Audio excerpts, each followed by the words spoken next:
तो एनाटॉमी की सीरीज में आज हम एक सिस्टम पढ़ेंगे और दूसरा, जैसा कि मैंने आपको पिछली क्लास में बताया था,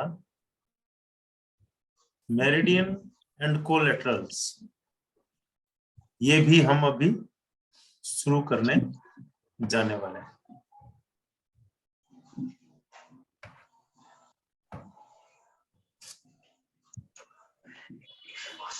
पीछे जो भी सिस्टम पढ़े गए,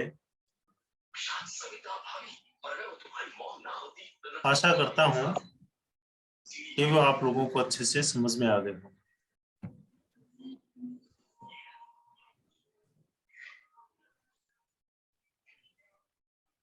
लास्ट क्लास में हमने पढ़ा था urinary blood system, urinary track system, renal का पूरा फिल्ट्रेशन का सारा हमने पढ़ा, उसका एनाटॉमी को। और आज हम पढ़ेंगे कार्डियोवैस्कुलर सिस्टम। फर्स्ट क्लास में कार्डियोवैस्कुलर सिस्टम और उसके बाद में सेकंड क्लास में मेरिडियन एंड कोलैटरल्स के साथ कुछ पॉइंट्स। मेरिडियंस को आज हम शुरू करने जा रहे हैं।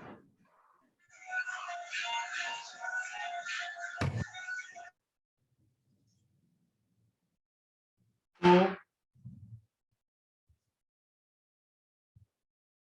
सबसे इंपॉर्टेंट, मैंने आपको बार बार ये बात कही है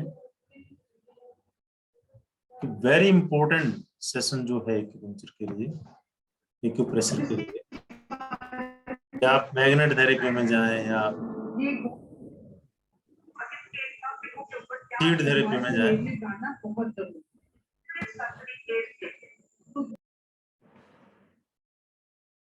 तो उसके लिए एनाटॉमी और मेरिडियंस, इन दोनों चीजों का समझ में आना बहुत ज्यादा आवश्यक है। बेस है ये।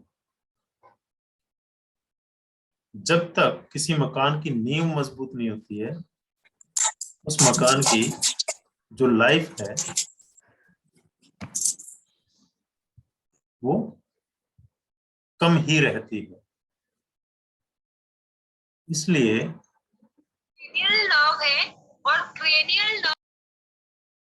एनाटॉमी और मेरिडियंस, इसको मैंने सबसे पहले चूज किया एनाटॉमी को, क्योंकि एनाटॉमी समझ में आए बिना हम मेरिडियंस को नहीं समझ सकते हैं।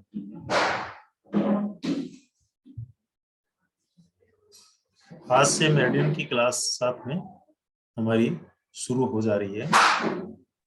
तो अब हम अभी शुरू करते हैं कार्डियोवैस्कुलर सिस्टम।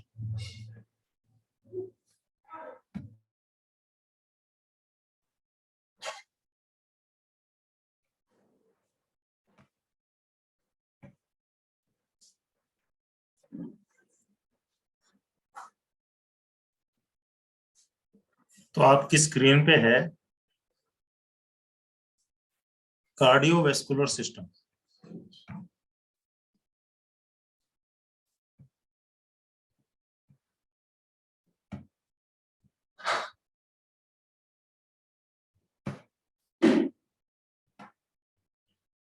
ये एक डायग्राम है ह्यूमन बॉडी का, मानव शरीर का। इसमें सबसे बीच में ये हार्ट की जो संरचना है वो दिखाई गई। सर्कुलेटरी सिस्टम या कार्डियोवैस्कुलर सिस्टम जो भी है, उसका सेंटर है हमारा हार्ट। इसी से ब्लड का सर्कुलेशन पूरा शरीर में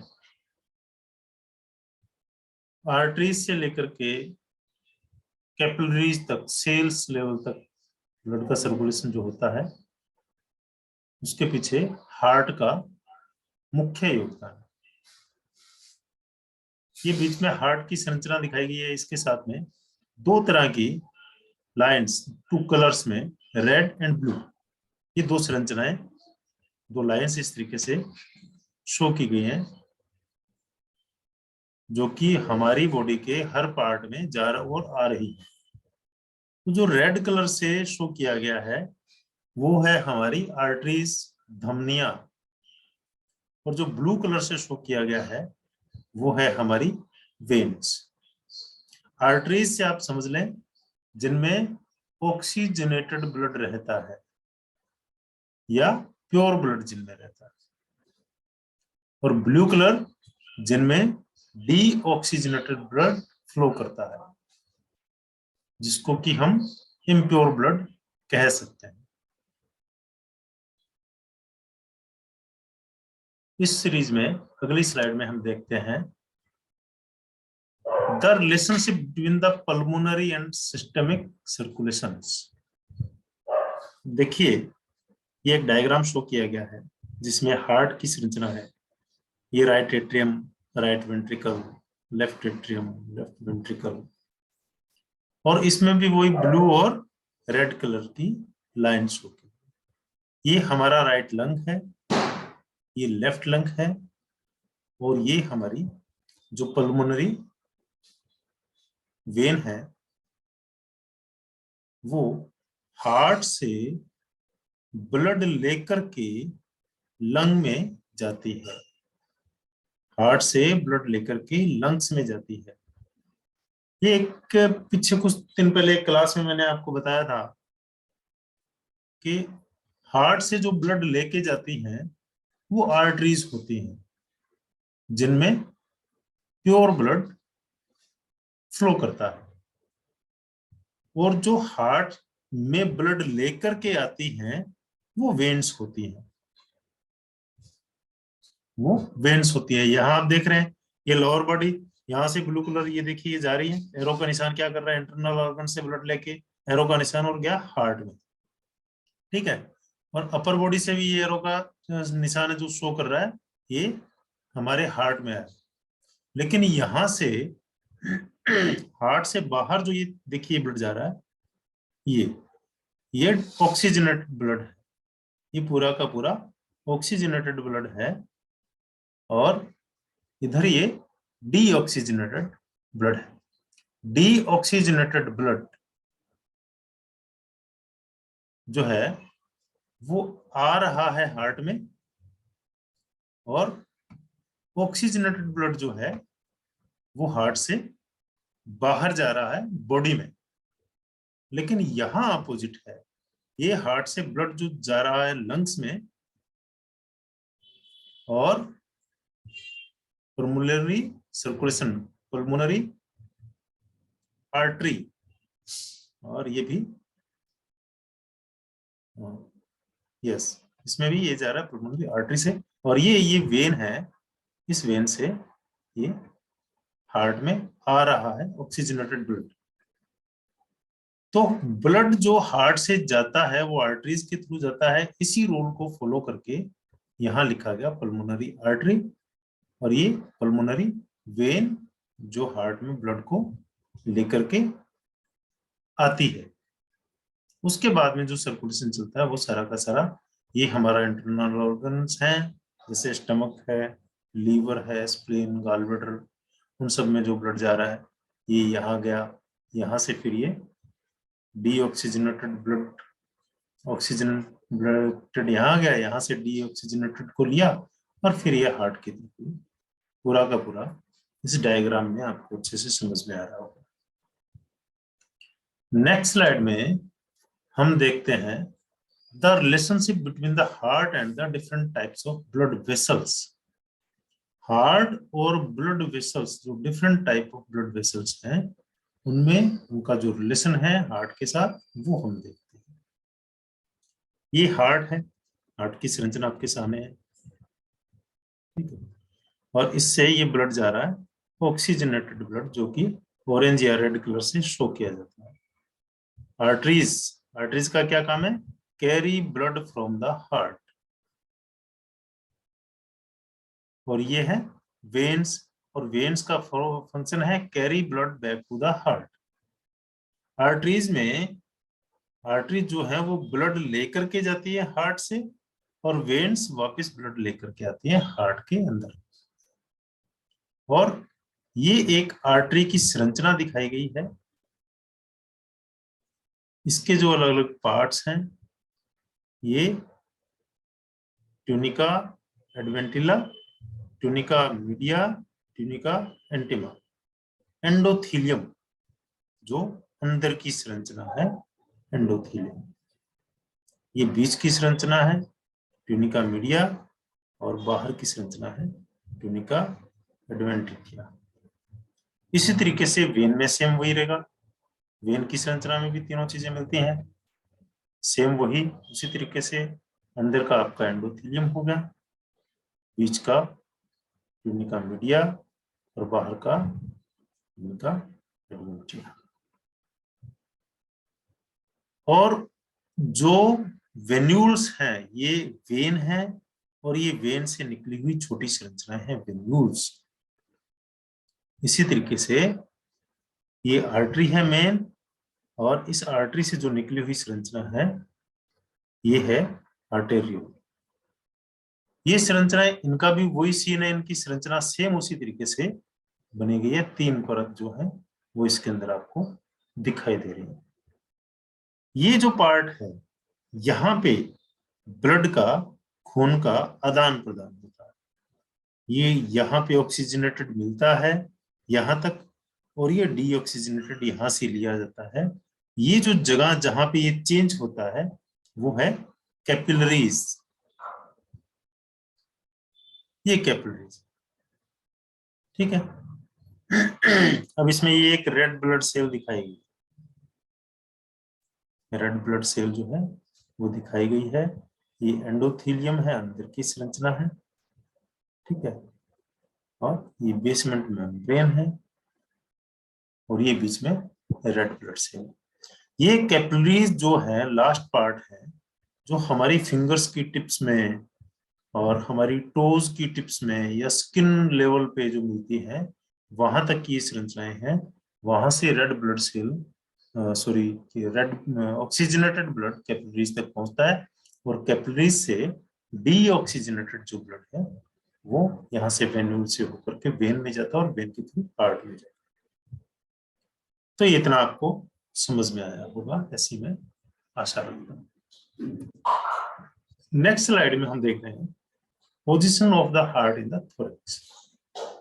ये थोरैक्स है पूरा का पूरा, हमारी रिब्स है, और इसके अंदर हार्ट की जो लोकेशन है देखिए, ये स्टार्नम बोन है, इसके जस्ट पीछे हार्ट एकदम बीच में, चेस्ट के एकदम बीच में स्थित है, सिचुएटेड है।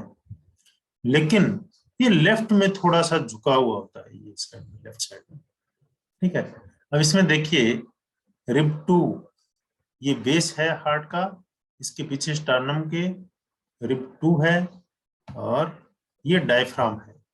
ये एक मसल है जिसके ऊपर हमारे लंग्स और हार्ट टिके हुए हैं। मैंने पहले बताया था आपको, हार्ट और लंग्स जो है उनको ये बेस देने का काम करता है, और ये हार्ट का है apex. 5th intercostal space, second rib 2 से लेकर के 5th इंटरकोस्टल स्पेस तक हार्ट जो है वो हमारी बॉडी में सिचुएटेड है। मिड लाइन से, ये मिड लाइन है, मिड लाइन से जो ये दूरी है इसके अपेक्स की वो 9 सेंटीमीटर नियर अबाउट होती है, 9 सेंटीमीटर नियर अबाउट। तो हम जब भी इस पे करेंगे, कोई पॉइंट सर्च करना है, कोई निडल अप्लाई अगर करनी है, तो हमें ये देखना होता है कि ये कितनी दूरी, 9 सेंटीमीटर आ गया, तो 9 सेंटीमीटर के बाद में हमें जो निडल को डेप्थ देनी है, गहराई देनी है, उसको हमें अंदर के ऑर्गन्स की नॉलेज होनी चाहिए, कितना डीप हम निडल को ले जा सकते हैं और कितना हम प्रेशर दे सकते हैं। ये हार्ट का एरिया, तो इस पे हमें कितना प्रेशर देना है, वो सारी की सारी चीजें इसके ऊपर डिपेंड करती हैं। अगर हम डायरेक्ट हार्ट के स्पेस के ऊपर पूरा जोर से देंगे तो ये इंजर्ड होने का डर रहता है, इतना जोर से उस पर प्रेशर नहीं देना होता है। नेक्स्ट स्लाइड में हम देख रहे हैं, पहले जो रेस्पिरेटरी सिस्टम हमने पढ़ा था उसमें भी मैंने आपको एक संरचना दिखाई थी, प्लूरल कैविटी, प्लूरा। इसी तरीके से ये हार्ट की कवरिंग है पेरिकार्डियम, फाइब्रस पेरिकार्डियम, ये फाइबर से बना हुआ। पेरिटल लेयर ऑफ सेरस पेरिकार्डियम, जो कि ये लेयर है, ये वाला। पेरिकार्डियल स्पेस कौन सा, जिसमें फ्लूइड भरा हुआ है, ये वाला पेरिकार्डियल स्पेस, ठीक है। और visceral layer of the serous pericardium, एकदम लास्ट में। देखिए कितनी लेयर बनी है पेरिकार्डियम की, ताकि इससे हार्ट जो है हमारा वो सेफ रहे। और इसका क्या फंक्शन है, ये जैसे अगर चोट लगती है, किसी तरह का प्रेशर आता है, तो ये उस प्रेशर को अपने ऊपर झेल लेती है। ये पेरिकार्डियम का मुख्य काम है, हार्ट की कवरिंग। नेक्स्ट स्लाइड में हम देख रहे हैं interior part of the heart. Heart अंदर से कैसा दिखाई देता है, ये हम यहां से शुरू होते हैं, सुपीरियर वाना कवा और branches of the right pulmonary artery, और ये लेफ्ट पुल्मोनरी आर्टरी। ये आर्च है अरोटा का, ये सुपीरियर वाना कवा है जो ऊपर से अपर पार्ट ऑफ बॉडी से डीऑक्सीजनेटेड ब्लड लेकर के हार्ट में आती है। और ये इसके नीचे है इंफीरियर वाना कवा, ये हमारी लोअर बॉडी जो है उससे डीऑक्सीजनेटेड ब्लड लेके हार्ट में आती है। कहाँ पे, राइट एट्रियम में। यहाँ पे ये पूरा डीऑक्सीजनेटेड ब्लड जो है वो स्टोर होता है। यहां से ये फिर निकल के और ये राइट पल्मोनरी वेन और लेफ्ट पल्मोनरी वेन, इन वेन्स के थ्रू लंग्स में चला जाता है, ये लेफ्ट लंग में और इधर राइट लंग में। और ये आर्च ऑफ अरोटा है, यहाँ से ये मेन जो रोटा से ब्लड जाता है ये पूरा ऊपर की तरफ जाता है, और जो अपर बॉडी में, और ये थोरेसिक अरोटा जो नीचे दिखाई दे रहा है, यहाँ से लोअर बॉडी में ब्लड जो है चला जाता है। तो हार्ट के 4 चैम्बर होते हैं, आपको पता होगा, 2 एट्रियम, राइट एट्रियम और लेफ्ट एट्रियम, और 2 वेंट्रिकल होते हैं, राइट वेंट्रिकल और लेफ्ट वेंट्रिकल। मुट्ठी के आकार का हार्ट जो हमारा है वो मसल्स से बनी हुई एक आकृति है। देखिए ये वाल्व जो दिखाए गए हैं इसमें, ये पल्मोनरी वाल्व है, ठीक है। और ये right atrioventricular valve, right atrioventricular valve, right ventricle आ गया।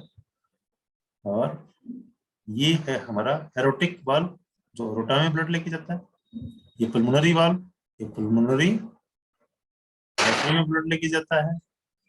और ये है हमारा लेफ्ट एंट्रियो वेंट्रिकुलर वाल्व यानी मिट्रल वाल्व। 2 तरह के वाल्व हार्ट में होते हैं, एक ट्राइकस्पिड और एक बाइकस्पिड। जो मिट्रल वाल्व होता है वो बाइकस्पिड वाल्व होता है, बाकी ये ट्राइकस्पिड वाल्व होता है। मतलब इनके जो हम यूं कहें कि जो ढक्कन होता है उसके 3 फ्लैप होते हैं और बाइकस्पिड के 2 फ्लैप होते हैं। इसको हम इस तरीके से समझेंगे। तो आपने इंटीरियर पार्ट में देख लिया, 2 एट्रियम, 2 वेंट्रिकुलर, और ये वाल्व किस तरीके से वाना कावा से सुपीरियर और इंफीरियर से ब्लड आता है। मैंने सबसे पहले आपको ये टर्म्स बताई है वेरी फर्स्ट क्लास में, सुपीरियर क्या है, इंफीरियर क्या है ना, राइट लेफ्ट क्या है, वो सारा आपको पता है पहले से ऑलरेडी।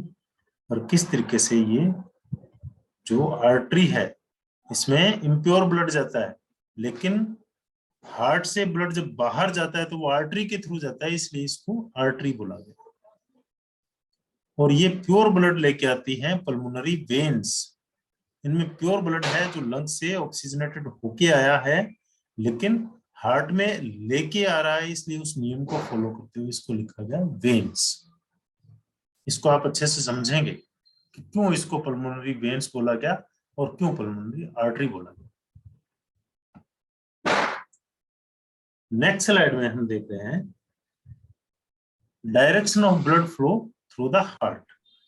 अब देखिए मैंने आपको बताया ये सुपीरियर वाना कवा से आया ब्लड डीऑक्सीजनेटेड, ये इंफीरियर वाना कवा से आया, ये राइट एट्रियम में आया, राइट एट्रियम से ये राइट वेंट्रिकल में आया, ये जो एंटीरियो एट्रियम और वेंट्रिकुलर वॉल्व है, इस वॉल्व को ये इसके थ्रू आया यहाँ पे।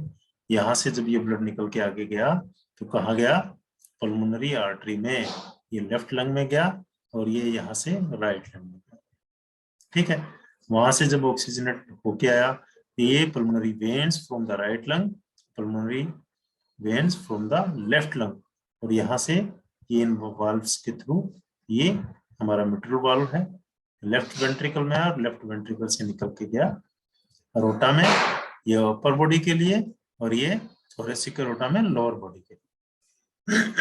ब्लड का फ्लो आप इसमें अच्छे से समझ गए होंगे, इसको बार बार जब आप देखेंगे तो और ज्यादा अच्छे से इसको क्लियर हो जाएगा। तो इसमें जो है राइट एट्रियम, राइट वेंट्रिकल में इम्प्योर ब्लड रहता है और लेफ्ट एट्रियम और लेफ्ट वेंट्रिकल में प्योर ब्लड रहता है।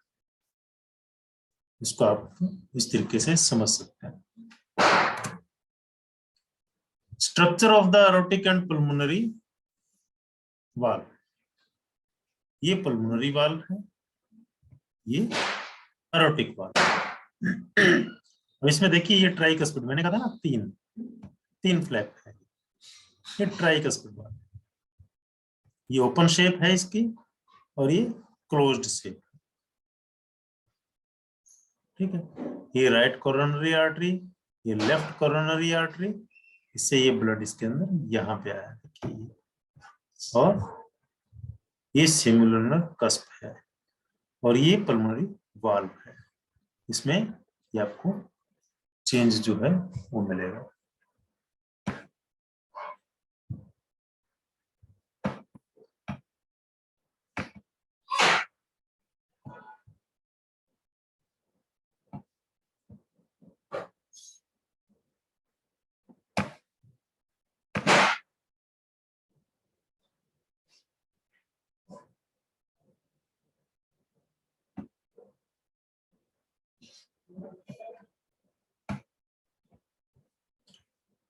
और ये मिट्रल वाल्व है जो bicuspid valve.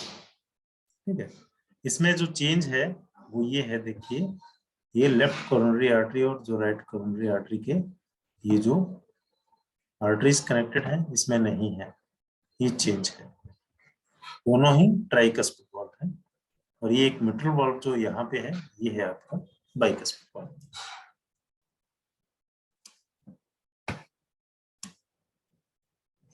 Conducting system of the heart, मतलब करंट, करंट के बिना कोई मशीन नहीं चलती है, तो ये इसमें सिस्टम जो है वो समझाया गया है। इसमें ये आपको पता है सुपीरियर वाना कवा है और ये इंफीरियर वाना कवा है। ये है हमारा एसए नोड,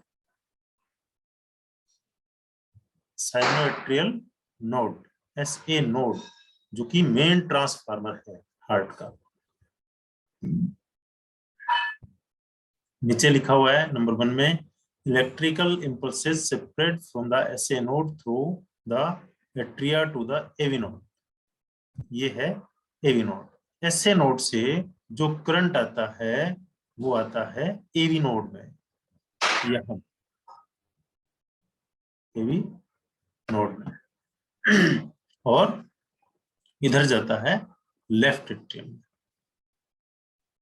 ठीक है, अब एवी नोड से जो करंट जाता है वो आगे, ये देखिए, ये है हमारा, क्या बोलते हैं इसको, bundle, bundle of His, atrioventricular, atrioventricular bundle या बंडल ऑफ हिस। ठीक है, और उसके बाद में यहां से दो ब्रांच निकल जाती हैं जिसको बोलते हैं bundle branch, right bundle branch और लेफ्ट बंडल ब्रांच। ये लेफ्ट साइड में, ये राइट साइड में, और इसका आगे पार्टीशन हुआ प्रकंजी फाइबर्स में। जो ब्लॉकेज होती है वो ब्लॉकेज आती है यहाँ पे, जो डिग्री वाइज ब्लॉकेज होती है, बहुत बड़ा चैप्टर है आगे का, फर्स्ट डिग्री, सेकंड डिग्री और थर्ड डिग्री, थ्री टाइप का डिग्रीज में ब्लॉकेज होती है। तो ये जो आपका है बंडल ब्रांचेस, इसमें प्रकंजी फाइबर्स, अगर इसमें यहां पे ब्लॉकेज हुई है तो उसकी डिग्री अलग होगी, अगर यहाँ पे बंडल ब्रांच में ब्लॉकेज हुई है तो उसकी डिग्री अलग होगी, और ये जो एबी नोड से जो बंडल ऑफ हिस निकला है, यहाँ पे अगर ब्लॉकेज होती है तो उसकी डिग्री अलग होगी। जैसे ब्लॉकेज होगी तो आगे करंट नहीं जाएगा, आगे करंट नहीं जाएगा, तो नहीं जाएगा तो उससे आगे का पार्ट हमारा काम नहीं करेगा हार्ट का। तो इसको आगे कभी जब इसकी फिजियोलॉजी जो आएगी हार्ट की, उसमें ये सारी चीजें पढ़ने की हैं। अभी सिर्फ हम एनाटॉमी पढ़ रहे हैं, थोड़ा मैंने जरूरी समझा कि करंट का भी सिस्टम समझाया जाए, तो मैंने इसको इसमें उठाया। ये हम समझ सकते हैं, मतलब दो चीज है, मेन जो ट्रांसफार्मर है वो है एसए नोड, उसके बाद में सेकंड है एवी नोड। एसए नोड से जो ट्रांसफार्मर जाता है, करंट जाता है एवी नोड को, एवी नोड से आगे फिर हिस बंडल ब्रांचेस एंड फाइबर्स को। अब देखिए the aorta and the main arteries of the limbs.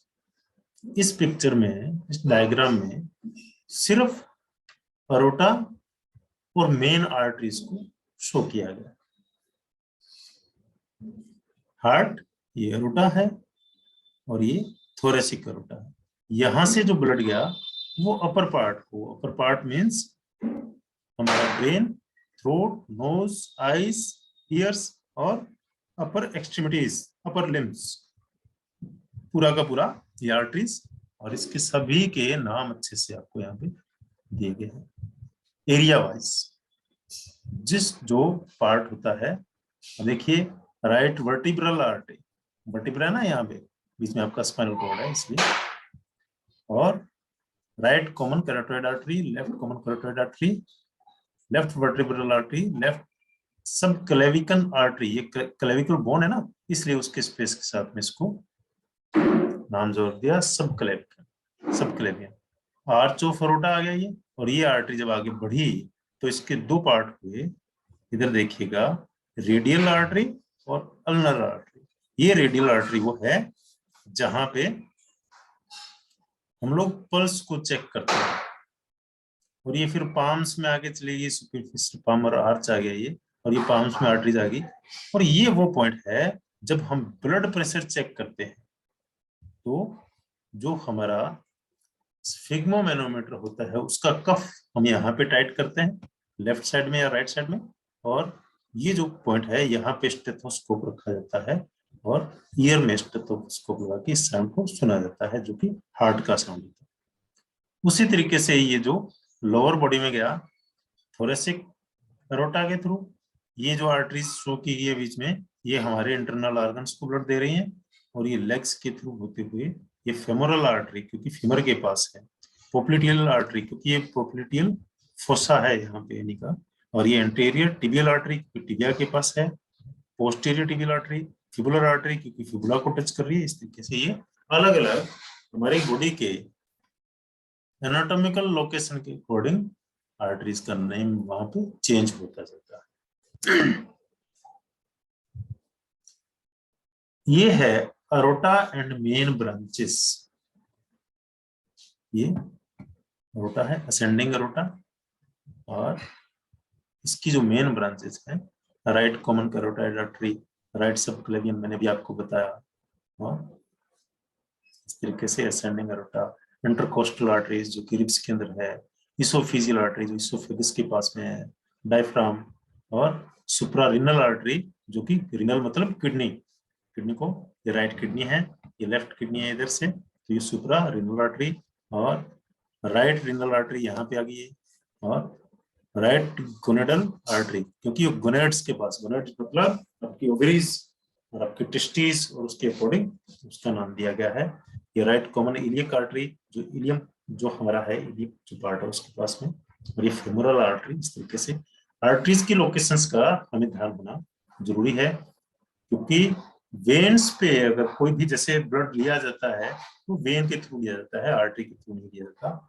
Veins का अगर कोई कट लग जाए किसी भी तरह का तो वो रिपेयर होना इजी है, और आर्टरीज का अगर कोई कट लग जाए तो उसका रिपेयर होना बहुत मुश्किल होता है, टफ होता है। सेकंड स्लाइड में, नेक्स्ट स्लाइड में हम देख रहे हैं veins, the vena cava and the main veins from the body. देखिए ये वेन्स हैं जो ब्लू कलर में शो की गई हैं, वो सेम सारा का सारा सिस्टम है। ये सुपीरियर वेना कावा है और ये inferior vena cava. Inferior lower body से ब्लड लेके हार्ट में आया डीऑक्सीजनेटेड, और सुपीरियर जो है वो ऑक्सीजन डीऑक्सीजनेटेड ब्लड लेके अपर बॉडी से और अपर लिम्स से, अपर एक्सट्रीमिटी से लेके आया है। इंटरनल जुगुलर वेन, क्योंकि यहाँ पे जुगुलर आर्च बनता है इसलिए उसको टच करती है। सबक्लेवियन और सुपीरियर वेना कावा। इसी तरीके से ये इंटरकोस्टल वेन्स और हिपेटिक वेन्स, टोटल जो, क्योंकि हिपेटिक इसलिए क्योंकि ये लीवर से निकल रही है। Right renal vein, left renal vein, right gonadal when. Gonads का मैंने अभी आपको बताया है, हमारे जेनिटल ऑर्गन्स। इस तरीके से ये सारे नेम आप देख सकते हैं। एक छोटा एक समरी टाइप में मैं आपको थोड़ा थोड़ा इसके बारे में बता रहा हूँ। तो ये था हमारा हार्ट, हमारा कार्डियोवैस्कुलर सिस्टम किस तरीके से काम करता है, कहां से कैसे वेन्स आर्टरीज ऑक्सीजनेटेड ब्लड लेके पूरी बॉडी में फैलती हैं, कैपिलरीज तक जाती हैं, और कैसे कैपिलरीज से डीऑक्सीजनेटेड ब्लड वापस हमारे हार्ट को आता है, और हार्ट किस तरीके से उसे पल्मोनरी आर्टरीज के थ्रू लंग्स को भेज देता है, और किस तरीके से लंग से पल्मोनरी वेन से वो वापस ब्लड ऑक्सीजनेटेड होकर के हार्ट में आता है, और हार्ट फिर उसको सप्लाई करता है। इसमें एक छोटी सी चीज मैं आपको जनरली बता देता हूं, जो हार्ट का फंक्शन होता है उसकी जो साउंड आती है उसको लब और डक, लब डक। जब आप स्टेथोस्कोप लगा करके हार्ट पे या किसी आर्टरी पे उस साउंड को सुनने की कोशिश करते हैं तो साउंड आती है। लब जो साउंड है वो अपने इसकी है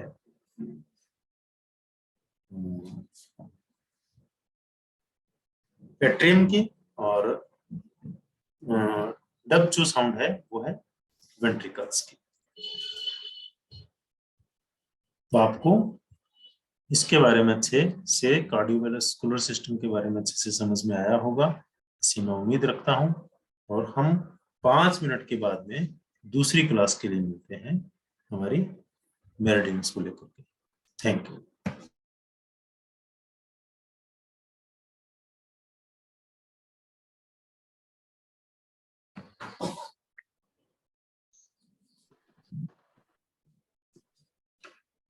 एक बार फिर से आपका स्वागत करता हूं। हमने अभी पढ़ा कार्डियोवैस्कुलर सिस्टम।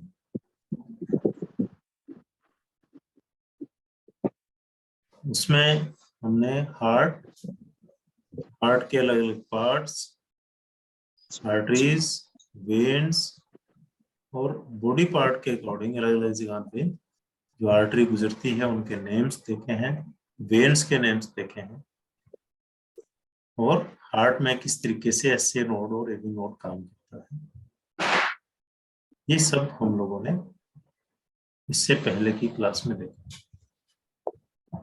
अब सेकंड क्लास में आज हम शुरू करने जा रहे हैं मेरिडियंस को। समझने की चीज है, अच्छे से इसको समझिएगा। शुरू करते हैं।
The meridians and collaterals.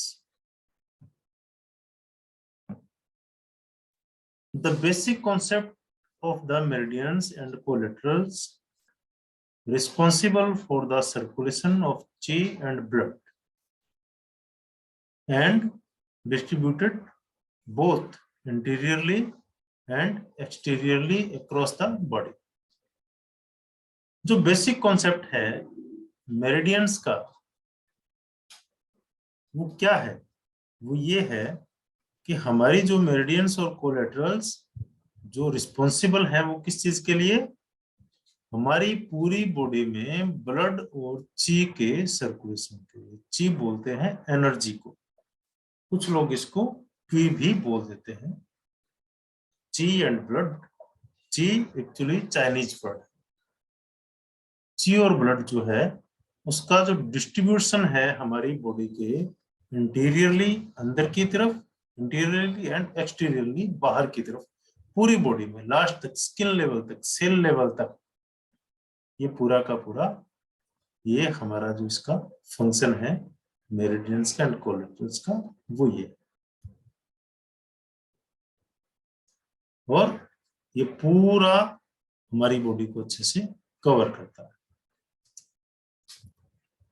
Meridians and कोलेटरल्स के जो फंक्शन है मेन, वो देखिएगा। नंबर 1, ट्रांसपोर्टिंग ची and blood and regulating yin and yang. इसमें जी एक्चुअली मिस हो गया है लास्ट में। ची और ब्लड का ट्रांसपोर्टेशन करना और यिन और यांग को रेगुलेट करना। तो यिन और यांग भी आपके लिए एक नया वर्ड होगा, बहुत से लोग तो जानते हैं, कुछ जो नए हैं उनके लिए नया वर्ड है, आगे इसको हम पढ़ेंगे। फर्स्ट जो फंक्शन है वो ये है, ची और ब्लड का ट्रांसपोर्टेशन करना पूरी बॉडी में और यिन और यांग को रेगुलेट करना। सेकंड है resisting pathogens and reflecting symptom and science. जो पैथोजेंस आते हैं हमारी बॉडी में, रोग के कारक आते हैं, कारण आते हैं, उनको रोकना मेरिडियंस का काम है।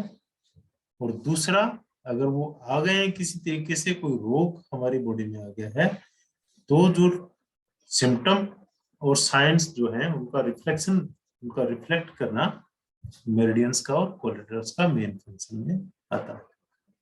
जैसे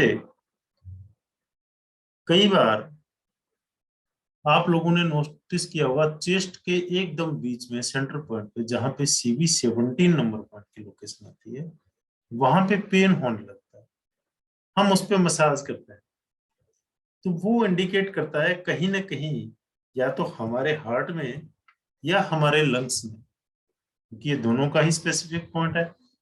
हमारे लंग्स में कोई ऐसी चीज, अनवांटेड थिंग, अनवांटेड कोई बैक्टीरिया या किसी भी तरह का कोई इंफेक्शन जो हमारी बॉडी में एंटर कर रहा है, तो वो उसको वहां पे उसको रोक लेता है और वहां पे अपने को साइन देता है कि इस पॉइंट पे जब पेन आ रहा है तो मतलब कुछ एक्स्ट्रा कुछ हो रहा है हमारी बॉडी में।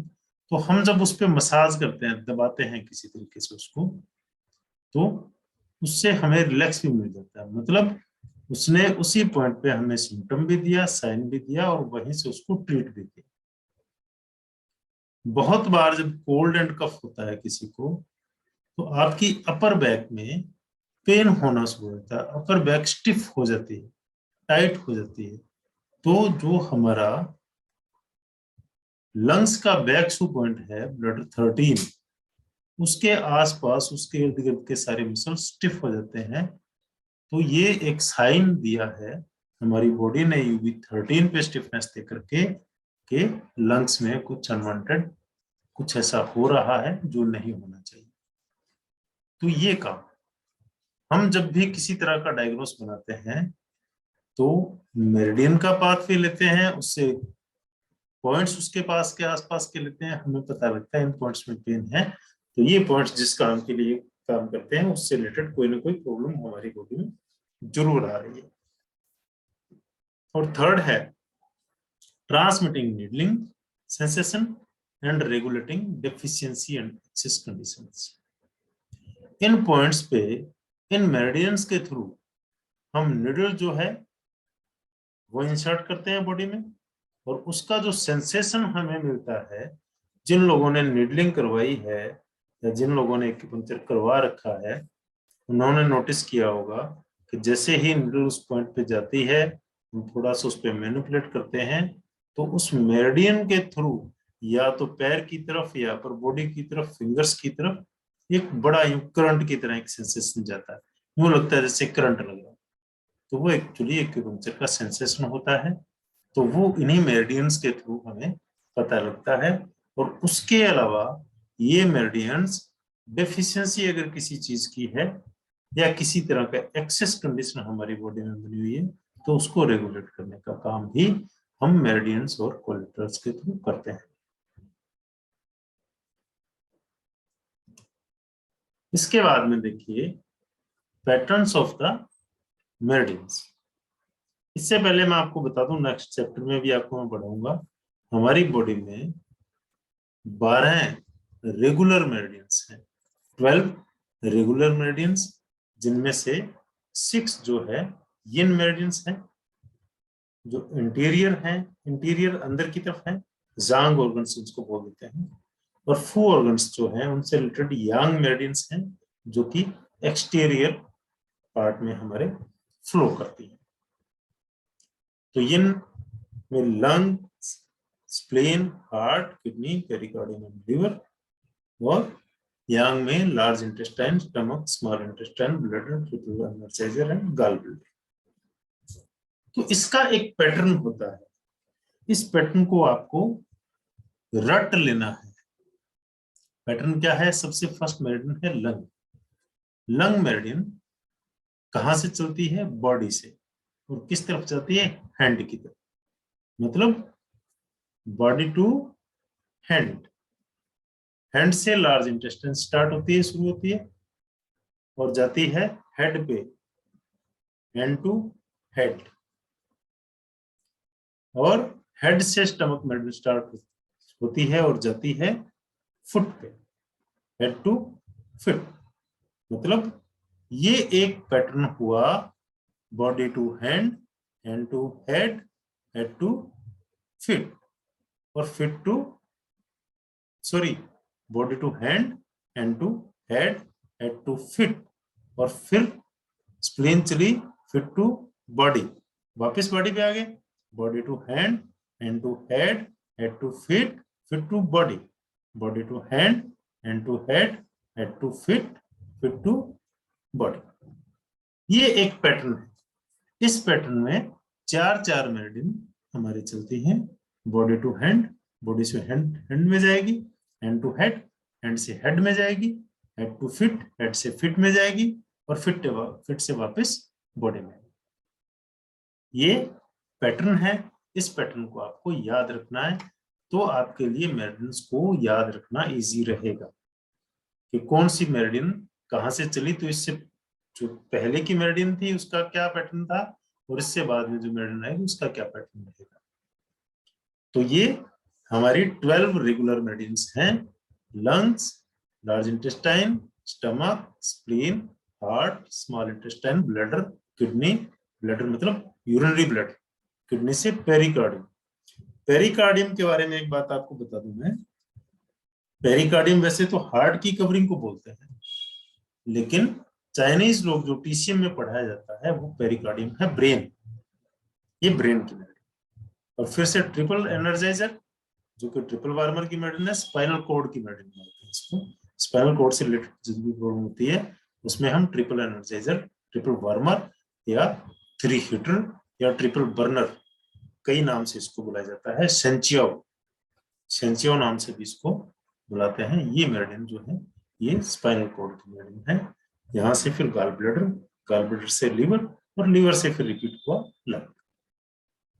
तो ये सर्कुलेशन, ये एक्चुअली एक बायोलॉजिकल क्लॉक होती है, उस क्लॉक के अकॉर्डिंग ये पूरा का पूरा मेरिडियंस बनाई गई है। और ये आपको मैं आगे पढ़ाऊंगा किस मेरिडियन का क्या टाइम है और उसके क्या फंक्शन उस टाइम में हमें करने चाहिए। अब आता है finger measurement of the body. आप लोगों ने पिछले दिनों में बहुत से पॉइंट्स के बारे में सुना होगा, और पॉइंट्स की लोकेशन पे मैं बोलता हूँ 1 सुन, 1.5 सुन, 2 सुन लेटरल, 1 सुन सुपीरियर, 2 सुन इंफीरियर, इस तरीके के वर्ड्स आपने सुने। तो ये जो सुन है, ये देखिए, इसको कई लोग कुन भी बोल देते हैं, कई सुन भी बोल देते हैं, कई टी सुन भी बोल देते हैं, इसके अलग अलग वर्ड हैं। यहाँ मैं आपको सुन पढ़ाऊंगा। ये जो हमारा थंब है, थंब का जो ये जॉइंट होता है यहाँ पे, इसमें शो नहीं किया गया है, उस जॉइंट की जो चौड़ाई है उसको 1 सुन मानते हैं। या यूं कहें, हमारी जो मिडिल फिंगर है, मिडिल फिंगर का जो बीच का फैलेंज है, उसके वो जो जॉइंट्स हैं वहां से लेके दोनों जॉइंट्स के बीच की जो चौड़ाई है वो 1 सुन है। ये चौड़ाई और हमारे थंब की चौड़ाई इक्वल होती है, और पूरी बॉडी को हम इसी सुन के द्वारा नापते हैं। ये हमारा मेजरमेंट है जो कि 100% है। ये सुन किसका? ट्रीटमेंट करने वाले का नहीं, ट्रीटमेंट करवाने वाले का, पेशेंट का अपना थंब। जिस भी पेशेंट का आप ट्रीटमेंट कर रहे हैं उसके इस थंब का मेजरमेंट करिए, नाप लीजिए स्केल से, और उसके बाद में उसको आगे इस तरीके से करते हैं। देखिएगा क्या रहता है। 1 सुन आपने देखा, अगर इंडेक्स फिंगर और मिडिल फिंगर की चौड़ाई हम लेते हैं तो 1.5 सुन के इक्वल होती है, और चारों फिंगर्स हमारी जो है वो 3 सुन के इक्वल होती है। अब हमारी बॉडी में इसका क्या है, देखिएगा, ये जो ग्लैबेला है, हमारी आईब्रो के बीच का एकदम मिड पॉइंट, वहां से लेके जो ये हेयर लाइन है हमारी, ये जो दूरी है ये 3 सुन के इक्वल होती है। और हेयर लाइन से लेकर के पीछे जो पोस्टीरियर हेयर लाइन है वो 12 सुन के इक्वल होती है। अगर आप इसको स्केल से या इसका मेजरमेंट लेके नापेंगे तो सेम इतना ही मिलेगा। और हेयर लाइन से लेकर के जो नेक है हमारी, ये 3 सुन के इक्वल होती है। इसी तरीके से ये मिड लाइन है, मिड लाइन से जो हमारी ये क्रीज है शोल्डर के पास की, जो आर्म पिट की क्रीज है, एक्सिलरी क्रीज जो है, ये 8 सुन है। मेल्स में दोनों निप्पल्स के बीच की जो दूरी है वो 8 सुन है।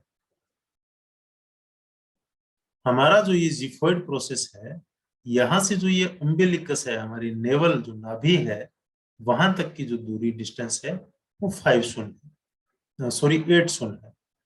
अम्बिलिकस से नीचे जो ये प्यूबर्टी, जो इसके प्यूबिक हेयर्स जो आते हैं, ये हेयर लाइन जो होती है, यहाँ तक, यहाँ से दूरी इतनी जो है ये 5 सुन के इक्वल होती है। इसी तरीके से आप आर्म्स में देखिए, ये एक्सिलरी फोल्ड है। एक्सिलरी फोल्ड से लेकर के जो हमारा ये रिस्ट की जो क्रीज है, क्यूबिटल क्रीज, ये दूरी जो है वो 9 सुन के इक्वल होती है। और यहां से लेकर के रिस्ट क्रीज तक की जो दूरी है वो 12 सुन के इक्वल होती है। इसी तरीके से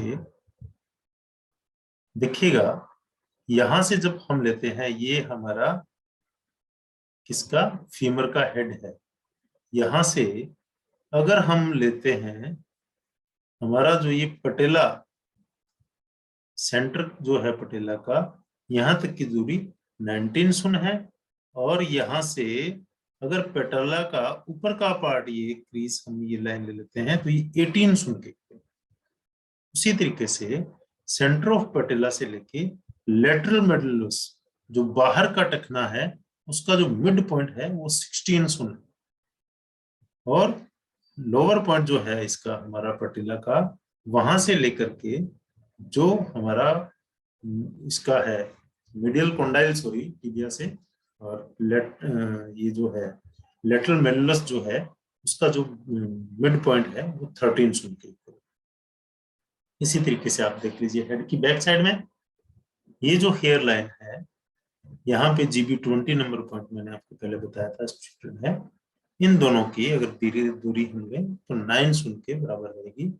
और हमारा जो स्पाइनल कॉर्ड का मिड पॉइंट है, वहां से स्कैपुला का जो ये अपर कॉर्नर है, यहाँ तक की दूरी 3 सुन के। और इसी तरीके से हमारा जो टेम्पोरल हेड है, ये हेयर लाइन, यहाँ से अगर हम ये दूरी नापते हैं तो ये 9 सुन। ये फिंगर मेजरमेंट है एक्यूपंक्चर का। हम जो भी पॉइंट्स सर्च करेंगे, किसी भी तरह का कोई भी पॉइंट हम देखते हैं, तो ये हमारा मेजरमेंट रहता है। और हम इसी मेजरमेंट के थ्रू उस पॉइंट की लोकेशन ढूंढते हैं, और हम उसी तरीके से उसका फिर ट्रीटमेंट करते हैं, उस पर ट्रीट करते हैं पॉइंट को। किसी भी चीज से करें, एक्यूप्रेशर से करें, एक्यूपंक्चर से करें, अब मेथड कोई भी यूज करें, लेकिन मेजरमेंट की टेक्निक ये एक ही होती है। तो इसलिए हमें अब कई बार मिस्टेक क्या होती है, हम लोग मेजरमेंट में मिस्टेक कर जाते हैं, जो मैं आपको भी आगे इसमें बताऊंगा कि उसको करेक्ट कैसे करना है, कहां से कैसे नापना है। तो इसके बाद में हम आते हैं आज हमारे पॉइंट्स पे। सबसे पहले आया है हमारा पॉइंट ST29, स्टमक मेरिडियन का 29 नंबर पॉइंट। तो आप देखिएगा इसमें क्या दिया गया है, इसकी लोकेशन ले पहले। लोअर एब्डोमेन, अब आप समझ जाएंगे अच्छे से क्या कुछ है। लोअर एब्डोमेन में अम्बिलिकस से, ये अपनी नाभि है, अम्बिलिकस से 4 सुन बिलो, 4 सुन बिलो जो मिलता है वो है CV3। और CV3 से 2 सुन लेटरल, 2 सुन लेटरल, ये देखिए ऊपर दिखाया गया है, ये 2 सुन, ये 4 सुन, और ये मिड पॉइंट है, मिडिल लाइन है, ठीक है। 2 सुन लेटरल जो है वो ST29 बाइलेटरल साइड में इधर भी मिलेगा और इधर भी मिलेगा। ये ST29 नंबर जो पॉइंट है वो यहाँ पे लोकेटेड है। और ये पॉइंट जो है हमारा फीमेल्स में मेंस्ट्रुएशन की प्रॉब्लम को लेकर के, जो भी प्रॉब्लम्स मेंस्ट्रुएशन से रिलेटेड आती है, उसमें बहुत अच्छा काम करता है। ST28 और 29 नंबर दोनों ही पॉइंट्स हम लोग ओवेरीज के लिए स्पेसिफिकली इसका यूज करते हैं। ओवेरीज के स्पेशल पॉइंट मानेंगे क्योंकि लोकल पॉइंट है ये ओवरीज के लिए। तो इसमें क्या रहता है, irregular menstruation, leucorrhoea, prolapse of uterus. अगर यूट्रस का प्रोलैप्स होता है, किसी भी तरह का ल्यूकोरिया है, white discharge, yellow discharge, red discharge, with smell, without smell, जिस भी तरह का है, उसमें ST29 नंबर पॉइंट जो है स्पेशली यूज होता है और बहुत अच्छा रिजल्ट इसमें देता है। और अगर आपकी पीरियड्स, आपका मेंस्ट्रुएशन नॉर्मल नहीं है, इरेगुलर है, कभी जल्दी कभी लेट आते हैं, तो टाइम फिक्स नहीं है, तो उसके लिए ST29 नंबर पॉइंट जो है उसमें मसाज करिए, clockwise anti clockwise, 2 time in a day, 5 minute के लिए। तो ये रेगुलर आपको हो जाता है विद इन ए मंथ। आपका सेकंड साइकिल जो है वो नॉर्मल आना शुरू हो जाता है मोस्टली, ज्यादातर केसेस में ऐसा मैंने देखा है। इसके अलावा लोअर एब्डोमिनल डिस्टेंशन, अगर लोअर एब्डोमेन में आपके भारीपन महसूस होता है तो उसके लिए भी ये पॉइंट बहुत अच्छा कारगर है। और हर्निया, किस तरह का हर्निया, जो हमारी इसका आंत का हर्निया, नीचे की आंत का, या टेस्टिकुलर हर्निया मेल्स के अंदर जो पाया जाता है, टेस्टिस का हर्निया, उसके लिए ST29 नंबर पॉइंट। और थर्ड, इंग्वाइनल कैनाल का हर्निया। एक तो टेस्टिस का डायरेक्ट हर्निया जिसमें टेस्टिस लटक जाते हैं, और एक इंग्वाइनल कैनाल का हर्निया जो होता है उसमें टेस्टिस ऊपर या कभी नीचे, कभी बॉडी के अंदर, कभी बॉडी से बाहर जो है वो निकलने, वो उसमें निकल लग जाते हैं। एक्चुअली इसके पीछे लॉजिक क्या रहता है कि जब बच्चे का जन्म होता है, जन्म से पहले उसके दोनों टेस्टिस, जो मेल किड होता है, जो मेल बच्चा होता है, चाइल्ड होता है, उसके दोनों टेस्टिस किडनी के पास स्थित होते हैं। और जैसे ही वो मदर के पेट से बाहर आता है, उसी टाइम एक इंग्वाइनल कैनाल होती है। तो ये मान लीजिए यहाँ पे किडनी लोकेटेड आ गई हमारी इस जगह पे, लगभग यहाँ से इंग्वाइनल कैनाल निकलती है, और ये टेस्टिस यहाँ इसके जरिए बाहर यहाँ पर आ जाते हैं, और यहाँ से जो कैनाल है इंग्वाइनल कैनाल वो ब्लॉक हो जाती है। लेकिन कई बार ये कैनाल खुली रह जाती है, तो फिर ये टेस्टिस ऊपर भी चले जाते हैं बॉडी के अंदर और बाहर भी निकल जाते हैं। तो ये कई बार इस तरह की दिक्कत देते हैं, क्योंकि जो स्पर्म है मेल्स का, वो बॉडी के टेम्परेचर से 2 डिग्री लेस टेम्परेचर में रहता है, सरवाइव कर पाता है। अगर उसको बॉडी के अकॉर्डिंग टेम्परेचर मिलेगा तो उसमें सरवाइव नहीं कर पाएगा। इसीलिए टेस्टिस जो है मेल्स के, वो बॉडी से बाहर होते हैं, फीमेल्स के ओवरी जो है वो बॉडी के अंदर स्थित होते हैं। ये ST29 नंबर जो पॉइंट है वो इन्वाइनल कैनाल के हर्निया के लिए मेंस के अंदर, मेल्स के अंदर बहुत ज्यादा इफेक्टिव पॉइंट है। नेक्स्ट पॉइंट जो है वो हमने लिया है CV4। CV4 जो नंबर पॉइंट है उसकी लोकेशन देखिए, अभी हमने CV3 की लोकेशन देख ली, तो CV3 जो है वो है 4 सुन फ्रॉम द अम्बिलिकस, ठीक है। और CV4 है वो 3 सुन बिलो है, 3 cun below directly from the umbilicus. तो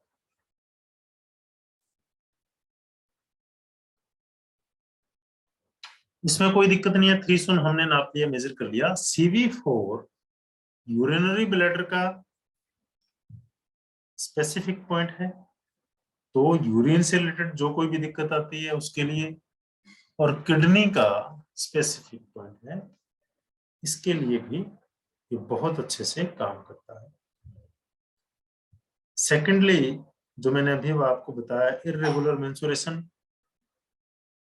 dysmenorrhoea, amenorrhoea, metrorrhagia, leucorrhoea, uterine prolapse और excessive discharge of after birth. जितनी भी फीमेल्स की यूट्रस और ओवरीज से रिलेटेड जितनी भी प्रॉब्लम्स है, उन सब प्रॉब्लम्स के लिए single point best effective point है। CV4, इस पे मसाज करें, इस पे सीड अप्लाई करें, इस पे मैग्नेट अप्लाई करें, इस पे नीडल अप्लाई करें, सारे के सारे मेथड्स एप्लीकेबल हैं, कुछ भी कर सकते हैं। कुछ समझ में नहीं आया तो फिंगर रखें और उस पर मसाज करें क्लॉकवाइज एंटी क्लॉकवाइज। ब्लीडिंग ज्यादा है, ब्लीडिंग कम है, पेनफुल है, अर्ली है, लेट है, हर तरह की प्रॉब्लम के लिए, एनी टाइप ऑफ ल्यूकोरिया के लिए, यूट्रस का प्रोलैप्स है उसके लिए, सबके लिए CV4 स्पेसिफिक पॉइंट है। मेल्स में और फीमेल्स में दोनों में ही, अगर फीमेल्स में ओवेरीज में कोई दिक्कत आती है और मेल्स में स्पर्म में किसी तरह की कोई दिक्कत आती है, इजैकुलेशन से रिलेटेड कोई दिक्कत आती है, तो CV4 का स्पेसिफिक यूज किया जाता है। कंसप्शन से रिलेटेड, कंसीव अगर नहीं हो पाता है किसी भी तरह से, किसी कमी की वजह से, किसी प्रॉब्लम की वजह से, तो CV4 को साथ में यूज किया जाता है। मेल्स में इंपोर्टेंसी के लिए, प्रीमेच्योर इजैकुलेशन के लिए, और स्पर्म काउंट कम होते हैं उसके लिए CV4 का स्पेशली यूज किया जाता है, इसको टोन किया जाता है।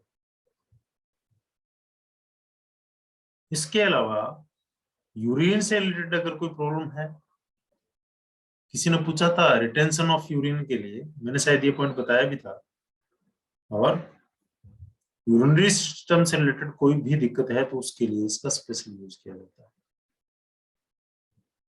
Pain in lower abdomen, hernia मैंने अभी बताया, किसी भी तरह का आंत से रिलेटेड, यूट्राइन प्रोलैप्स है तो उससे रिलेटेड, हर्निया जो है टेस्टिस का जो हर्निया है मेल्स में, उसके लिए ये पॉइंट बहुत अच्छे से इफेक्टिव है, बहुत बढ़िया काम करता है। डायरिया, डिसेंट्री, रेक्टल प्रोलैप्स, अगर रेक्टम का प्रोलैप्स किसी को होता है तो उसके लिए भी CV4 बहुत ही स्पेसिफिक पॉइंट है, बहुत अच्छा पॉइंट है, बहुत बढ़िया काम करता है। टिनिटस, तो टिनिटस रिलेट करता है, ईयर की कोई भी प्रॉब्लम रिलेट करती है किडनी से, और CV4 उसका पॉइंट है किडनी से रिलेटेड, तो ये उसमें भी बहुत अच्छे से काम करेगा। तो CV4 एक स्पेसिफिक पॉइंट है, एक मल्टीपर्पज पॉइंट है। आपको इसमें कुछ एक, जो मैंने आपको कुछ चीजें बताई हैं, इसका पूरा एक्सप्लेन तो करने में बहुत लंबा टाइम लगता है, तो मैंने कुछ इसको एक्सप्लेन किया है। इसको आप अदर पॉइंट्स के साथ भी और सिंगल पॉइंट के रूप में इसका आप अच्छे से यूज कर सकते हैं। नेक्स्ट पॉइंट जो है वो है GV4, गवर्निंग वेसल मेडियन का 4 नंबर पॉइंट। ये भी अपने आप में एक मिराकुलस पॉइंट है। सबसे पहले हम लोग देख लेते हैं इसकी लोकेशन। ये देखिए नंबर लिखा हुआ है, नंबर 2, 1 2, नंबर 1, नंबर 2, नंबर 3।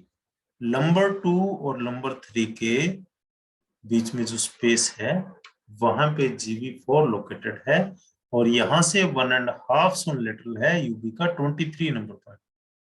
तो ये 3 पॉइंट एक ही लाइन में, ठीक है। GV4 स्पेसिफिक पॉइंट है हमारा किडनी एसेंस का, किडनी एसेंस का पॉइंट है, और all type of genetic problem, all type of hereditary, किसी भी तरह की जेनेटिक प्रॉब्लम है उसके लिए GV4 का बहुत अच्छा यूज होता है, हमें करना चाहिए।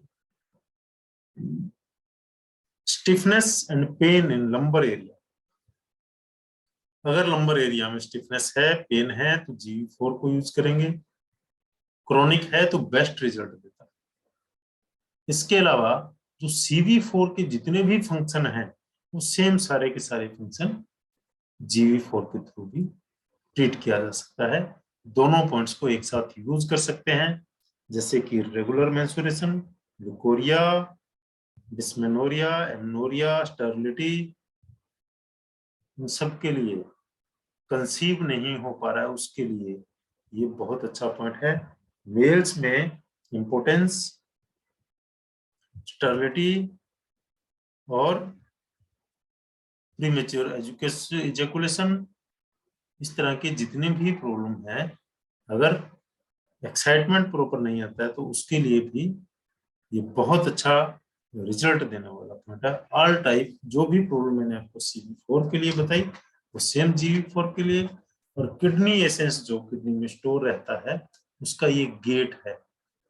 चाइनीज लोग मानते हैं कि जो भी हम लोग, जब कोई भी आदमी, पुरुष महिला जो भी जन्म लेता है, कोई जानवर जो भी जन्म लेता है, वो ईश्वर से, गॉड से जो कोई भी चीज वहां से लेके आता है वो किडनी एसेंस के तौर पर लेके आता है। आपकी किडनी एसेंस पे डिपेंड करता है कि आपकी लाइफ कैसी रहेगी, आप कितना हेल्दी रहेंगे, आपका करेक्टर कैसा रहेगा, ये सब कुछ किडनी एसेंस पे डिपेंड करता है।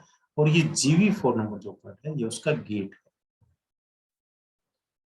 किडनी एसेंस को फूड की के द्वारा थोड़ा बहुत नरिश किया जा सकता है, बढ़ाया जा सकता है, बहुत ज्यादा मात्रा में नहीं। तो ये जो पॉइंट है GB4, इस पे हर आदमी को वीक में एक बार मसाज करना चाहिए, रेड कलर अप्लाई करना चाहिए,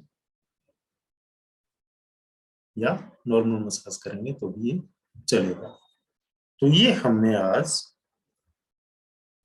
कुछ पॉइंट्स पढ़े और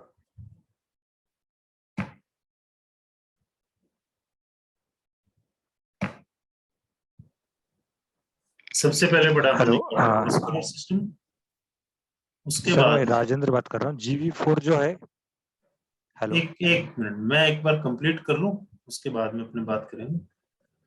मैं एक बार 2 मिनट में इसको कंप्लीट ओके ओके, ठीक है, थैंक यू, फिर अपने इसकी बात। ठीक ठीक, ओके, थैंक यू। तो कार्डियोवैस्कुलर सिस्टम पढ़ा, उसके बाद में मेरिडियंस पे हमने आज थोड़ी सी चर्चा करी। नेक्स्ट क्लास में हम मेरिडियन पढ़ना शुरू करेंगे, उसके बाद में कुछ पॉइंट्स। एक चीज मैं आपको बता देता हूँ पहले, जो मेजरमेंट के मामले में थी, सुन सुन को हम लोग, जो ये हमारा थंब का ये जॉइंट है, इस जॉइंट से नापें। ये जो चौड़ाई है, लोग कंफ्यूज रहते हैं, यहां से नापे, यहां से नापे, यहां से नापे। तो इस जॉइंट को आप देखिए, इस जॉइंट की चौड़ाई को आप नापेंगे। अगर ये 2 सेंटीमीटर है तो 2 सेंटीमीटर का सुन है। अगर ये 2.5 सेंटीमीटर है, 2.5 है, तो 2.5 का सुन है। अगर आपका ये 1.5 सेंटीमीटर का 1.5 है, तो 1.5 सेंटीमीटर का एक सुन आपका होगा। तो सुन आपको यहीं से नापना है। अदरवाइज आपकी मिडिल फिंगर है, मिडिल फिंगर की ये जो लाइन बन रही है और इधर ये लाइन जो बन रही है, ये दोनों, इन दोनों के बीच की जो दूरी है, ये हमारे थंब की होती है। थंब जो हम लगाते हैं यहाँ पे, इस साइड से आपको समझ में आएगा अच्छे से। ये जो इक्वल है इसके, ये एक वन सुन है। तो वन सुन का पकड़ना सबसे ज्यादा जरूरी है। 1.5 या 2 या 3 जो भी है, वो इतना कंपल्सरी नहीं है। अगर आप वन सुन मेजर कर लेते हैं, तो उससे आप जितने भी सुन की दूरी आपको नापनी है, उसको मल्टीप्लाई करके आप स्केल से या टेप से, इंची टेप जो होता है उस टेप से आप उसको नाप सकते हैं। तो ये आज का जो भी था मैंने आपको बताया। हाँ जी, अब आप बोलिए, क्या पूछना चाहते थे आप? सर नमस्ते सर, आप बहुत ही अच्छा पढ़ा रहे sir, thank you, thanks a lot. सबसे पहले तो बहुत सही तरीके से समझ में भी आ रहा है। एक ही चीज था, GB4 पॉइंट जो आपने बताया है वो पोस्टीरियर साइड से देखना पड़ेगा ना हमको, हाँ, पोस्टीरियर साइड से। L3 L4 के बीच में। हाँ बिल्कुल, L2 L3 के बीच में। L2 3 के बीच में, ओके, यस, राइट, नंबर ठीक 2 और ठीक। नंबर 3 के बीच में। अगर वहीं पे किसी को मतलब एक साइड में स्टिफनेस आए और पेन है, बहुत ज्यादा पेन है, तो ये पॉइंट काम करेगा मतलब बिल्कुल काम इसी करेगा। पॉइंट पे। हाँ, और मसाज कैसे करना है, मसाज करना आप मसाज बताते हो तो क्लॉकवाइज प्रेशर देखिए, प्रेशर देके ये मान लीजिए ये प्रेशर देके पॉइंट है, करना है। आपको इस पे हम्म फिंगर को रखना है, और हम्म क्लॉकवाइज और एंटी क्लॉकवाइज। हम्म। प्रेशर बहुत प्रेशर जेंटल देना है प्रेशर या नहीं देना देना है। है? देना है बहुत जेंटल जेंटल, प्रेशर। बहुत जेंटल, बड़ा नॉर्मल एकदम। यूं नहीं कि भी आपको हम्म बहुत दबा देना है। आप जैसे हम्म फिंगर रखते हैं, तो इतना प्रेशर हम्म होना चाहिए कि आपका तकरीबन हम्म 0.5 kg वेट उससे उठ जाए। एक स्केल पे, एक जो कांटा होता हम्म है, तराजू जो होता है, हम्म उस पे हम्म अगर हम्म एक साइड में हम 0.5 kg वेट रखेंगे और फिंगर से दबाएंगे, वो हाफ के जी हम्म, वेट हो जाए, उतना प्रेशर आप उस पे, हाँ उतना प्रेशर। और कितने उससे टाइम से ज्यादा करना है प्रेशर उस पे सर्कल? नहीं देना। मान लो, ओके, मान लो क्लॉकवाइज हम उसको रोटेट कर रहे हैं तो कितनी बार रोटेट करेंगे उसको उसको टेंटेटिवली एक अंदाज से? 10 to 20 टाइम। हाँ, 10 times clockwise, 10 times anti clockwise, इस यस तरह से। Yes yes. और दिन में कितनी बार करना पड़ेगा मान लो? दिन में 2 से 3 बार, 2 बार आप कर सकते हैं, 3 बार भी कर सकते हैं। ये मसाजिंग हो गया। हाँ ये और अगर मसाज। सीड लगाना है तो उसको प्रेशर कितना लगाना पड़ेगा? सीड पे आपको कैसा प्रेशर रहता नहीं है? लगाना है, सीड आपको डायरेक्ट टेप से लगा के छोड़ देना। सिर्फ टेप से लगाना है और हाँ छोड़ देना है, बस इतना ही करना हाँ, है? प्रेशर नहीं देना है किसी की तरफ। ओके ओके, ठीक है sir, thank you, thanks a lot sir. जी, और कोई किसी का क्वेश्चन, कोई कुछ पूछना चाहता हो?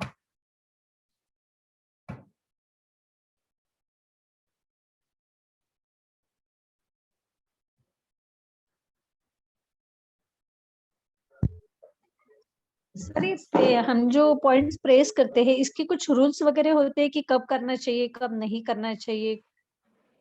देखिए, इसमें इस तरह का वैसे तो कोई हार्ड एंड फास्ट रूल नहीं होता है, ट्रीटमेंट तो करना ही पड़ता है। लेकिन कुछ एक पॉइंट्स हमें जैसे प्रेगनेंसी में या पीरियड्स के दौरान जो हमें अवॉइड करना होता है, ताकि उनसे हमारे जो पीरियड्स है या प्रेगनेंसी है वो प्रभावित ना हो। ठीक है, तो ये पॉइंट्स आपको आगे बताए जाएंगे।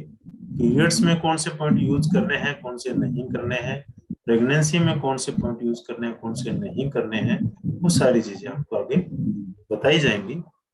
लेकिन ऐसा नहीं है, कई बार मैंने देखा है कि अगर किसी फीमेल के पीरियड्स आ गए, किसी गर्ल के या किसी महिला के पीरियड्स स्टार्ट हो गए, साइकिल आ गया है, तो उस टाइम वो ट्रीटमेंट बंद कर देते हैं।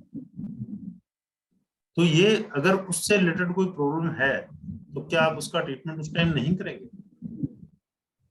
अगर किसी महिला को पेनफुल पीरियड्स हैं तो क्या उस दौरान उस पेन को कम करने के लिए हम ट्रीटमेंट नहीं करेंगे? ट्रीटमेंट तो करना होगा ना, तभी वो ठीक होगा। हाँ। इसलिए आप ट्रीटमेंट कर सकते हैं बिल्कुल, लेकिन कुछ पॉइंट्स ऐसे होते हैं जिनको उस टाइम में अवॉइड करना होता है। Okay, thank you sir. Welcome.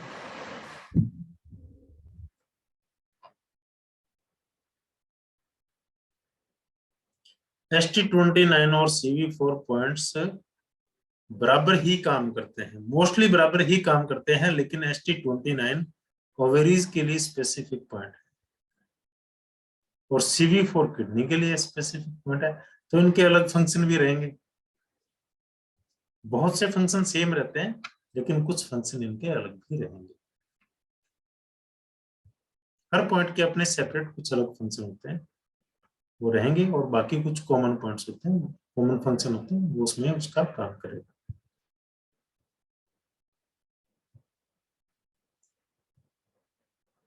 Next, और कोई क्वेश्चन किसी का?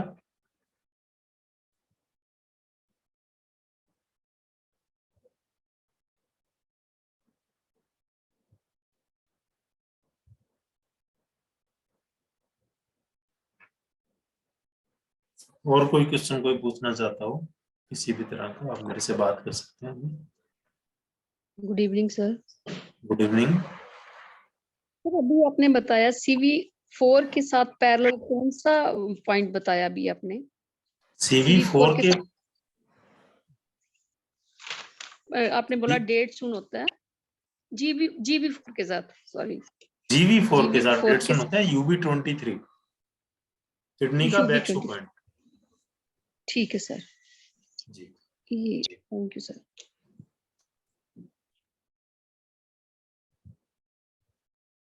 और कोई?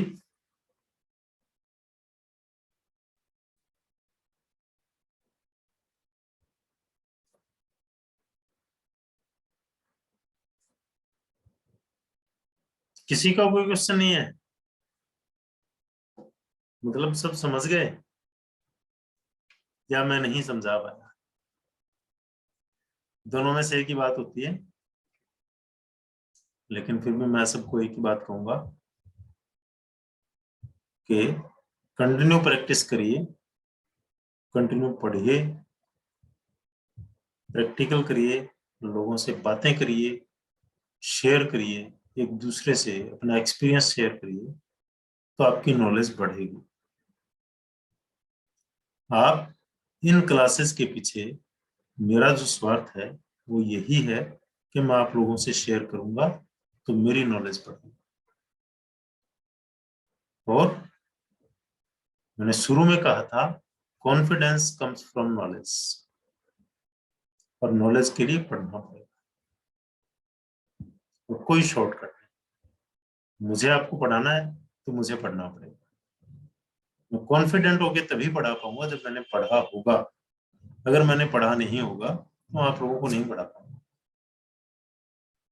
इसलिए इन चीजों को बार बार पढ़ें, शेयर करें एक दूसरे से।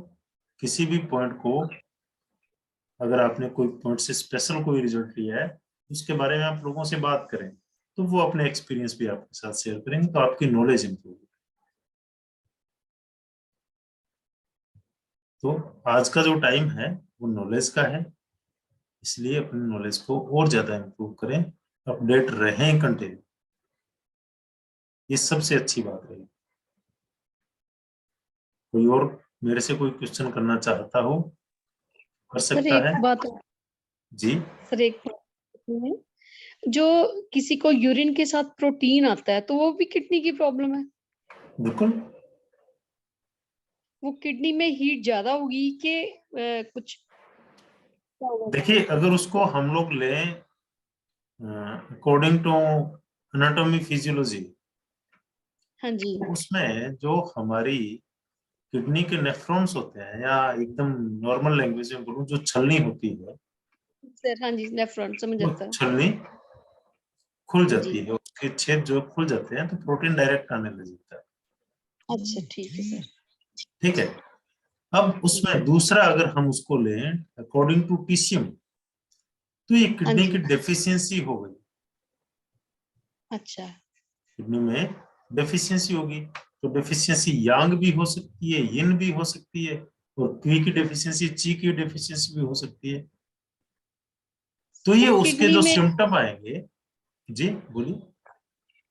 सर किडनी में यांग की भी डेफिशिएंसी होती है। किडनी तो हाँ, yin organ. Kidney always deficient. Okay, kidney कभी एक्सेस नहीं होती है, किडनी हमेशा डेफिशिएंट होती है। यांग डेफिशिएंसी की वजह से तो थायराइडिज्म होता है। थायराइड क्यों होता है? किडनी की यांग डेफिशिएंसी की वजह से। थायराइड। हाँ, जो थायराइड हाइपोथायराइडिज्म जो होता है, हाँ जी, वो आपको 70% केसेस में किडनी यांग की डेफिशिएंसी की वजह से मिलेगा। अच्छा जी, 70% केसेस में किडनी यांग की डेफिशिएंसी की वजह से मिलेगा। और कोई भी थायराइड का पेशेंट आप ट्रीट करते हैं, तो आप उसमें हाँ किडनी जी, यांग का 1.K7 जरूर डाल दें।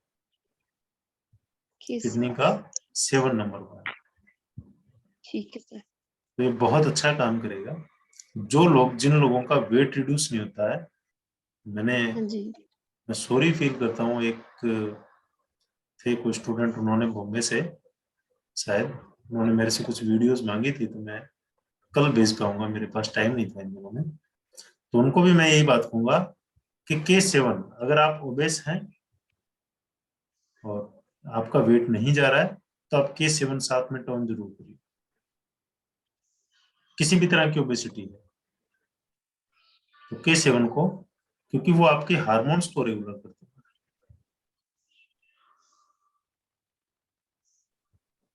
इसलिए उस पॉइंट को आप उसमें चूज करें। किडनी यांग की डेफिशिएंसी से थायराइडिज्म होता है,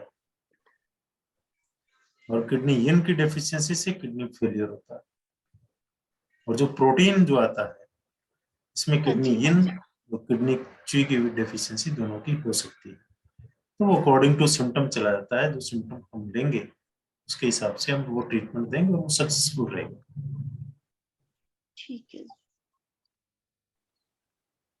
थैंक यू सर। वेलकम। और कुछ? सर राजेंद्र बात कर रहा हूँ। ये यिन और यान का डिफरेंस आप बाद में बताएंगे ना? आने वाले हाँ, क्लासेस में। यिन और यांग मैं आपको पढ़ाऊंगा, यिन यांग, ज़ांग फू और इसके प्रिंसिपल्स, डायग्नोस्टिक मेथड्स, ये सारे के सारे जो फंडामेंटल्स हैं वो आपको मैं पढ़ाऊंगा। ओके, अच्छा ये पॉइंट्स के नाम जो बताते सर आप, CVST या GV व्हाटएवर, तो ये उसके पास का जो रिलेटेड ऑर्गन है उसका शॉर्ट फॉर्म होता है क्या वो? नहीं, ये एक्चुअली जो मेरिडियंस होते हैं, जैसे लंग्स की हम्म। मेरिडियन है तो उसको LU से लिखा जाता है, हाँ लार्ज हाँ, इंटेस्टाइन ओके। LI से लिखा जाएगा। जैसे ST29 बताया तो ये स्टमक मेरिडियन का 29 नंबर का है। हाँ हाँ, ओके ओके ओके, ठीक है सर, ठीक है, जो थैंक यू हमारे थैंक यू। 12 रेगुलर 14 जो मेरिडियंस हैं, 12 हाँ रेगुलर हाँ मेरिडियंस हैं और 2 कंसेप्शन और गवर्निंग वेसल्स हैं, उनके पॉइंट्स के नंबर हैं।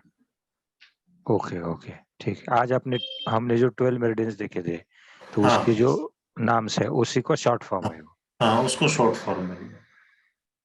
ओके ओके, ठीक है सर, ठीक है, थैंक यू थैंक यू। बिल्कुल। हाँ जी, और कोई?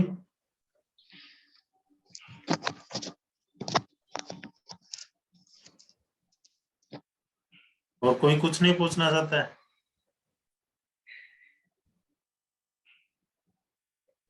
ठीक है, तो फिर आज की क्लास को यहीं पे कंप्लीट करते हैं। Good night.